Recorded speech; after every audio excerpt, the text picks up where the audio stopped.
సూర్యాస్తమయం అయిపోయింది. ఎవరో వచ్చి డబ్బు అడిగారు. అప్పుడు ఇంట్లో పెద్దలు వెంటనే ఇప్పుడు డబ్బు ఇవ్వొద్దు అంటారు. అసలు సాయంత్రం తర్వాత డబ్బు ఇస్తే లక్ష్మీదేవి ఇంటి నుంచి వెళ్ళిపోతుందా? మన ఇళ్లలో తరతరాలుగా వస్తున్న ఇది నమ్మకం. ఇది కొన్ని సాంప్రదాయాల్లో సూర్యాస్తమయం తర్వాత డబ్బు, ఉప్పు, పసుపు వంటి వస్తువులను ఇంటి నుంచి బయటకు ఇవ్వకూడదని చెప్తారు. ఇలా చేస్తే ఇంట్లోని ఐశ్వర్యం బయటకు వెళ్ళిపోతుందని, లక్ష్మీదేవి అసంతృప్తి చెందుతుందని కొందరు నమ్ముతారు.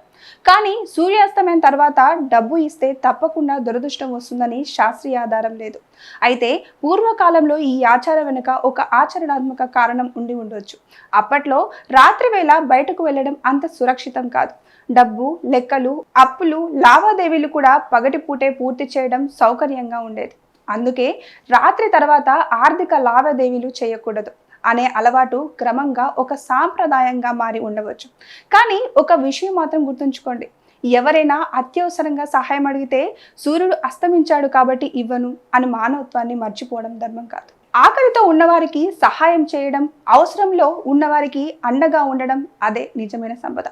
ఎందుకంటే లక్ష్మీదేవి కేవలం ఇంట్లో ఉన్న డబ్బు కాదు, మన చేతుల్లో చేసే దానం, మనసులో ఉండే దయ, ఇతరులతో పంచుకునే సంతోషం కూడా సంపదే. కాబట్టి సాంప్రదాయాన్ని గౌరవించండి, కానీ అవసరమైనప్పుడు వివేకంతో, మానవత్వంతో నిర్ణయం తీసుకోండి. శ్రీ మహాలక్ష్మి తల్లి కృపతో ప్రతి ఇంట్లో ధనం కంటే ముందు శాంతి, దయ, సంతోషం నిండాలి.